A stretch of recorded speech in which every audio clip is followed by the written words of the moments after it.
Four activities in Bhakti where someone might question your sanity by Krishna's mercy. Quote, the Lord heard the story of Sakshi-gopala with great pleasure because he wanted to impress upon the atheists that the worshipable deities in the temples approved by the great acharyas are not idols, as alleged by men with a poor fund of knowledge. Shrila Prabhupada, Shrimad Bhagavatam, Introduction. 1. Offering food to a picture. Wow, I love this newfound interest. It is about time you step foot in there. You know that foreign place called a kitchen? The one you thought you needed a visa to enter. You must really enjoy these baked goods. Your cookies and cakes have a special taste to them, I must admit. Just what exactly triggered the change, though? You have admitted to me many times in the past that this was women's work, that you never want to step foot in the kitchen, either to cook or to clean. Hold on. So you're going to all this effort just for presenting everything before a picture? This is supposedly some ancient practice that aligns with Dharma, which is like religion? You feel that you are offering this food to God? I mean, I don't want to burst your bubble. I think it is nice to be good, to be mindful of the afterlife. None of us gets to stay here forever. That is a fact. But you do realize that the picture you are assigning divine status to was likely created somewhere in a factory. There was the famous economist and his video explanation on what goes into making a pencil. You have these disparate interests spread across regions who don't know each other, but somehow they come together to produce something like a pencil. The same is true of that picture you are worshiping. How is bringing your food in front of that picture going to do anything? Why is that special? You say that the result is prasadam, or the Lord's mercy, but how can you actually tell? The whole thing seems a little crazy to me. 2. Worshipping a hill. What exactly is going on today? I see people busy in the kitchen. This is more than your average Thanksgiving feast. I believe the Sanskrit is chappan bhoga. 56 unique preparations. I guess everyone in the area will be eating nicely today. Wait, so you are bringing everything to a nearby hill? You are making a formal offering? You do realize that the hill consists mostly of rock. I am pretty sure rocks do not have consciousness. That is the whole reason for comparing a lazy and inspirationless person to a rock. The rock is the epitome of the lack of life. You are following out of tradition? You think that this hill is a living being with its own identity? You are hoping that the hill will accept your food? I don't know. The whole thing seems a little crazy to me. 3. Making a promise before a deity. Is this going to hold up in a court of law? There was no handshake. You lack a signed contract, but you say that this other person made a promise. They took that vow in front of the deity.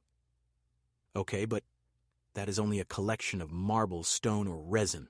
Not that I am insulting your religion, but I don't see how anyone is going to be held accountable in that interaction.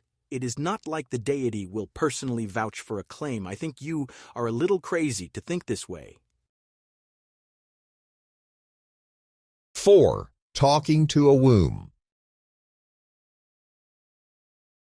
Listen, I get it. The prospect of becoming a parent makes people do silly things. They get excited. They want to prepare as best they can. They chronicle each development as if they are participants in this grand narrative. They can't get over the miracle of a brand new life developing on its own within the womb of the mother. Yes, that is a real, living human being kicking inside right now. They are moving nonstop. Just wait until they have the entire world as their playing field. Nothing will be able to contain them. At the same time, don't you think you are taking things a little too far? You are reading to the stomach of the mother every day. You are passing along the science of self-realization. You are transmitting sound, describing the movements of the Supreme Personality of Godhead, Sri Hari. You are describing his names, his forms, his attributes, and the relationship we have to him. That is fine for your own good, for self-purification. But you do realize that the child in the womb cannot hear or understand you, right? There is no difference that will be made. You are a little crazy if you think the child is somehow going to miraculously become enlightened by this interaction. On the surface, the practices described above should not yield anything tangible. Ordinary sound does not produce the object described by that sound. A picture produced from the expert ability of the artist does not bring to life the object depicted. The child in the womb cannot respond to communication. If a person wants to maintain faith, to follow a specific religion, that is one thing, but they should not expect miracles to occur. They should not expect a breach of the bounds of the strict laws of the universe, which are perfect and apply equally in all periods of time and in all situations. The exception here is that the science of self-realization, the culture of devotion, bhakti yoga, or Sanatana Dharma, is at its essence transcendental. The object of the devotion, of the affiliation, of the allegiance, is the one who creates the laws of nature in the first place. If he is not able to circumvent those laws, then he is a subordinate. If he is a subordinate, then he can never be God or Almighty. He can only be the Supreme Being if he has full control over the energies that he himself creates. There are countless examples from history that prove the efficacy to the practices described above. Saints have been given coordinates to dig up archvigras that no one else would find. The information was provided to them in a dream. In their daily practices, sadhaks have witnessed their food being eaten. They left something on the altar and returned to find the preparation either completely gone or partially enjoyed. The objects of worship have appeared in dreams to describe the experience with such offerings, to give suggestions for preparation, or even to complain about deviations from the established schedule. The worship of Govardhan Hill took place at the very insistence of Sri Krishna, who is the Supreme Personality of Godhead. Krishna assumed the identity of the hill and spoke to the residents to validate their efforts. That massive collection of rock then served as the world's largest umbrella to shelter the innocent people from the supposed adharma of skipping the puja in honor of King Indra. Chaitanya Mahaprabhu loved hearing about the story of the deity known as Sakshi-gopala. This was the Supreme Lord serving as the witness in a dispute between two brahmanas. There was a vow made before the deity. One participant later reneged on the deal and thought there was no way for the vow to be proven. Gopala personally walked behind the other brahmanas to give witness to the original promise. This proves that a deity, when worshipped properly and under authority, can be considered identical to the object of worship. The 5-year-old son of the Daitya king named Hiranyakashipu was inclined towards devotional service from the time of birth. Prahlad Maharaj even kindly enumerated the ways that bhakti yoga can be practiced. It is more than theory.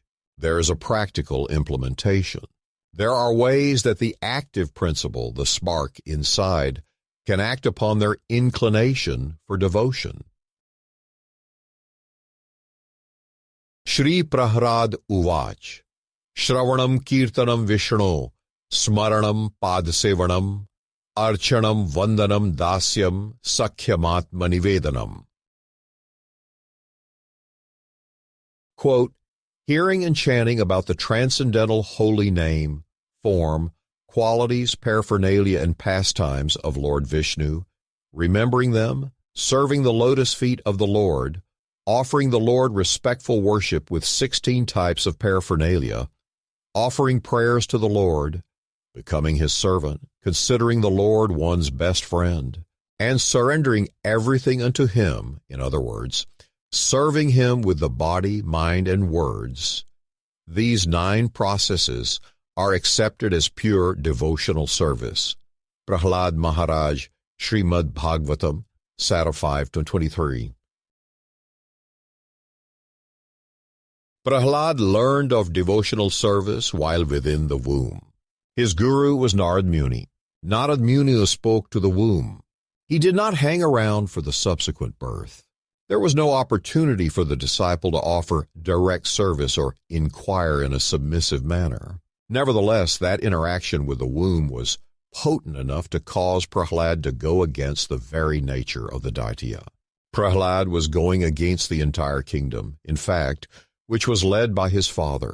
This proves that sound itself is potent enough to bring about the required purification in consciousness, which is the ultimate objective of the human birth. In closing, consider the potency of sound, of potential for turning around, where even in Daitya kingdom appearing, and obstacles of atheism clearing. Just by in the womb hearing, Prahlad to devotion steering, means that practices valid and true, blessed by Guru and Krishna too.